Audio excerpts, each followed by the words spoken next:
चलाई हो राजा जी तब भले औरंगे बदने tempo. Present by Magahi music recording studio गुरारो।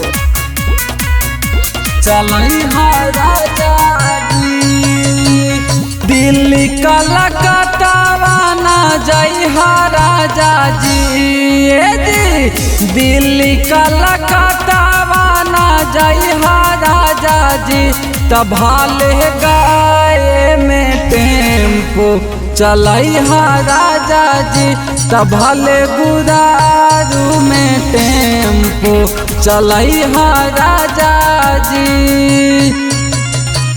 Delhi Gujarat ना जाई हा राजा जी दिल्ली लुधियाना नहीं जाई हा राजा जी तब भले रफीगंज में टेम्पो चलाई हा राजा जी तब भले औरंगाबाद में टेम्पो चलाई हा राजा जी।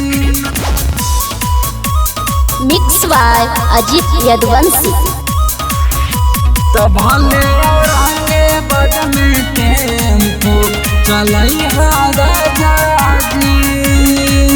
तोरा बिना ये को छाना लगतो ना माना पनियो ना पियल जाई तो ढुकतो ना खाना ढुकतो ना खाना जी तोरा बिना ये को छाना लगतो ना माना पनियो ना पियल जाई तो ढुकतो ना खाना घरे वाला गाड़ी कब चलाई हा राजा जी दिना भर में 3 टिप लगाई हा राजा जी तब भले गुरुआ में टेम्पो चलाई हा राजा जी तब भले मथुरापुर में टेम्पो चलाई हा राजा जी।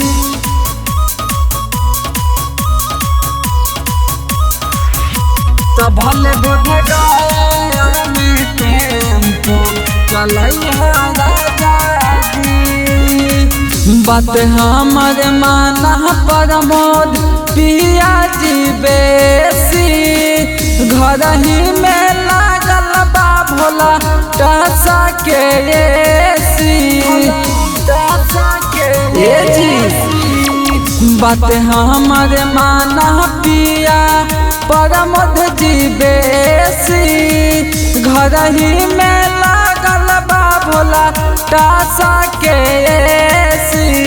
अजित लाल के बात में ना आई हा राजा जी अजित मरद के बात में ना आई हा राजा जी तब भले पराइया में टेम्पो चलाई हा राजा जी तब भले बोधगया में टेम्पो चलाई हा राजा जी। आ जाइए और चलाइए ना।